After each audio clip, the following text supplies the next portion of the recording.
মা পুরটা করে সেই দিল। এটা হলো নারকেলের চিনি,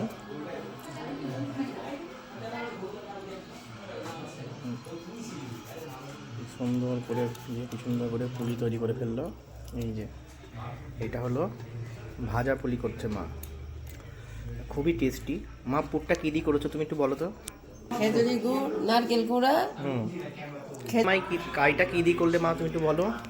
কাইটা মুগ ডাল, আদা, জিরে, লঙ্কা দিয়ে চালের গুঁড়ো, সুজি দিয়ে কাইটা করেছি। কাইটা, আর কাইটা দেখতে এরকম খুবই টেস্টি, এমনিও খাওয়া যাবে। আর এই যে মা করছে পুলি, এটাকে এটা দিয়ে ভাজতে হবে পুলি করে নিয়ে।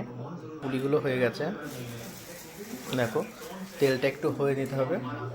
হচ্ছে পুলিগুলো, আমি এইগুলো একটু নাড়াচাড়া করবো।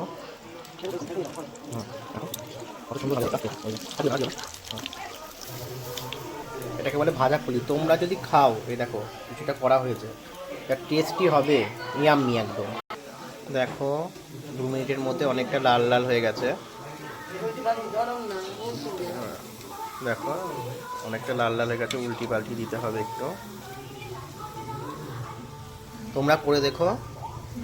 আর অবশ্যই যদি আমার মায়ের রান্নাটা ভালো লেগে থাকে, আমার তো খুবই ভালো লাগে, তোমরা করে দেখো, তাহলে আমার চ্যানেলটা একটু সাবস্ক্রাইব করে দিও, লাইক করে দিও। প্রায় হয়ে এসেছে, দেখতেই পাচ্ছ তোমরা। আমি তারা একবার নাড়িয়ে দিলাম। প্রায় নারকেল কুড়া দিয়েই করতে খুব ভালোবাসি, যারা সন্দেশ দিয়ে করতে চাও সন্দেশ দিয়ে করতে পারো, খুব দুর্দান্ত টেস্ট হয় এটা। দেখো দেখো তোমাদের হয়েই গেছে, লাল লাল হয়েই গেছে। এবার মা নামিয়ে দিচ্ছে।